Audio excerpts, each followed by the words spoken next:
Did the Picts fight naked? Now, recently I've been working on a full ancient culture analysis video about the Picts, but this needs some more work, and obviously I don't want to upload a video unless I've put my absolute maximum effort in to make it to the best standard that I can.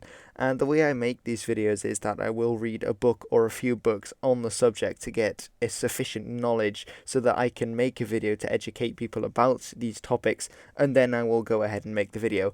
But with the Picts, I feel like I need some more time to research them because they are very interesting people, and obviously I want to make the best, most interesting, most accurate video I can before I upload it. So in the meantime, to keep in with my Christmas gift series where I upload a video every day in the run-up to Christmas, and it's tomorrow, I know, I'm very excited, I hope you all are as well. I have decided to make this little video about whether the Picts fought naked or not. So, as I said, there will be a full cultural analysis video on the Picts, like I did about the Gauls, coming out in the not too distant future, but I need a little bit more time to be able to look into it, to look into some sources, and to finish up the video by reading up some extra things about the Picts.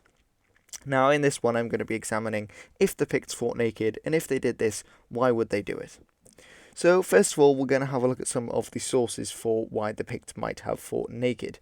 So the first one we see is from Herodian, which is around the 3rd century, and it reads, "They are ignorant of the use of clothes. They tattoo their bodies, not only with likenesses of animals of all kinds, but with all sorts of drawings.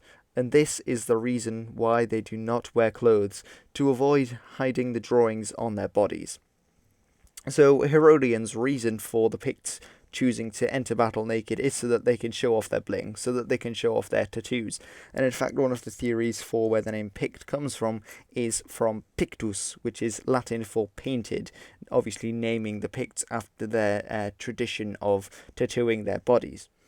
Now, one thing we should be careful about with this source is that this source isn't actually describing the Picts. This source is describing the Caledonians, who inhabited north of the Hadrian's Wall, so modern-day Scotland, the lowland areas of modern-day Scotland, and were constantly, annoying the Romans and battling with the Romans. And there are a few theories about where the Picts came from. Some suggest they were just northern Caledonians, which is one theory.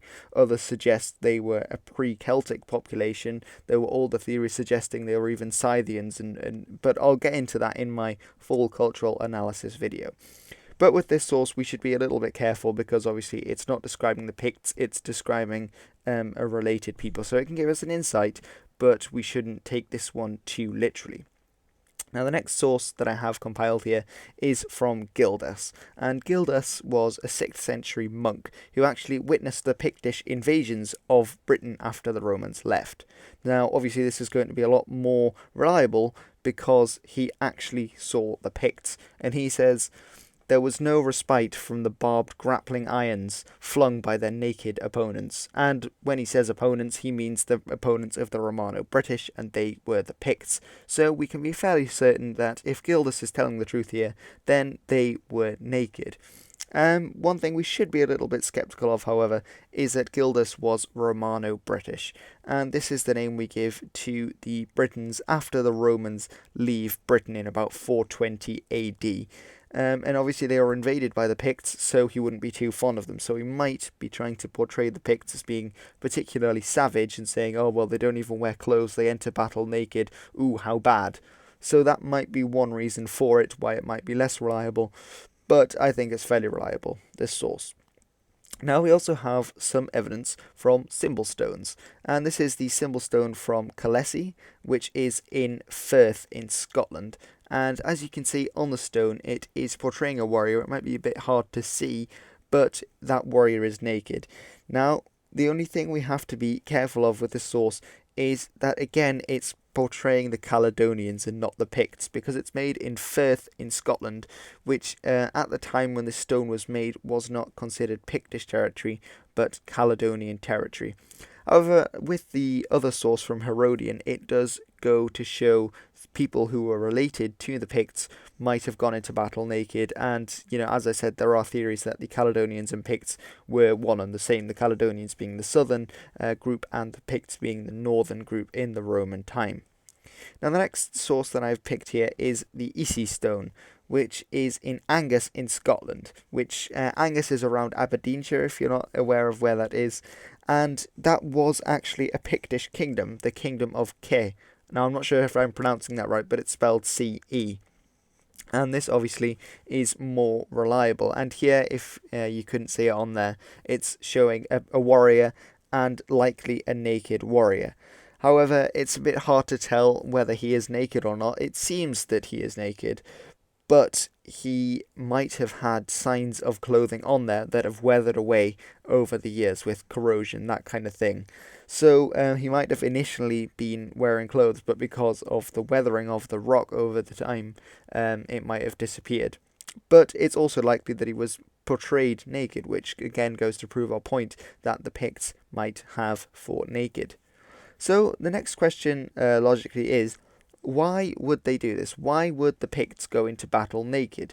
Because obviously it seems incredibly stupid to us in the 21st century to go into battle unprotected when you've got guys all around you, hoying javelins, throwing stuff at you, slinging, slashing away with swords, axes and spears, and then you're there without even any defensive armour, and it seems absolutely ludicrous. But one response to this might be, well, otherwise they'd just be going in wearing, their everyday clothes, just wearing a shirt. So what's the point? Because if you're slashed by a sword up and down and you're wearing, this really thin tunic, woolen tunic at the time, it's really not going to make that much of a difference to you if you're wearing nothing at all.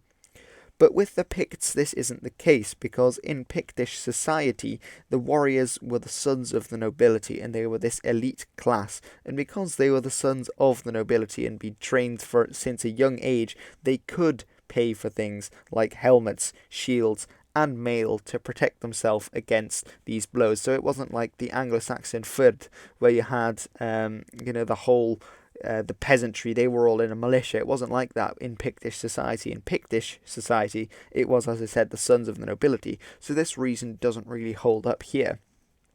So what are the reasons? Well, one of them is definitely divine protection. Now, it's a common thing in a lot of Celtic societies, this going into battle naked. And it's to invoke a god's goodwill and favour. Because obviously if you're going in naked, you're saying, I don't need protection of these earthly mail and this earthly, shields and things like that. The gods will protect me. So it's, in one way, it's getting spiritual and divine assistance when you're going into a battle. Now, it's possibly to show off your bravery and bravado, and the Celts were quite a boastful people. They would, after the fights, they would, have poems composed about their brave deeds in the battle, and possibly going into battle naked would be like, if you survived, that is, you could come out and boast about it after the battle in these toasts and these poems that were composed. So that's one possible reason, but I don't think that's going to be one of the main ones. Now, a more scientific reason compared to the last two is that it was an antibacterial protection. Because if you think about it, if you are, say, slashed by a sword, and then it's very likely, if you're wearing a tunic of some sort, that a piece of the cloth would get into the wound, and the cloth being dirty and on your body, that could infect the wound. And then if you get an infection, well, back in the Pictish time, you've had it, you're gone. So even if you aren't killed in the battle, you can be killed after the battle, and actually lots more people died after the battles because of infections and things like that in various battles. And another interesting fact about this is that the Picts would often wear woad while going into battle, and woad is this blue paint that they used to wipe all over their bodies. And an interesting fact about woad, now they used to just think it was, just for the decoration to look fierce and all of that, and it probably was, but woad is actually antiseptic, so woad would also help to disinfect these wounds should they be, slashed in battle. Now, as well as this, it's much harder to grab hold of someone of a naked body than someone wearing clothes. So especially if you're in hand-to-hand fighting, which Pictish warfare would often, go into. It was quite brutal, I imagine. Then it would be much harder to grab hold of someone, hold them in place while you're trying to stab them. If they are naked, they can wriggle out. Now, as well as this, they wouldn't be encumbered by clothes, so they have advanced maneuverability. Now, if you're a Pict, they were generally quite lightly armed, so it's not like the great knights that were to come, or, great battle axe wielders or anything like that. Not at all with the Picts. With the Picts, it's often skirmishers, so you have often slingshots, javelins, that kind of thing, and small Celtic shields. So you have the small rectangular shields that were often favoured by these Celtic skirmishers. So often they would throw a few javelins, then go in with a short sword or something like that. So manoeuvrability is everything, especially if you're not wearing armour. How quickly you can dot around is your only defence. So then you can move around the blows of an enemy and hopefully cut them up before they do the same to you. And it's also easier to jump and to run and to do these kind of things, which were also important in Celtic warfare, especially with things like cattle raiding and other stealth activities where you had to be manoeuvrable.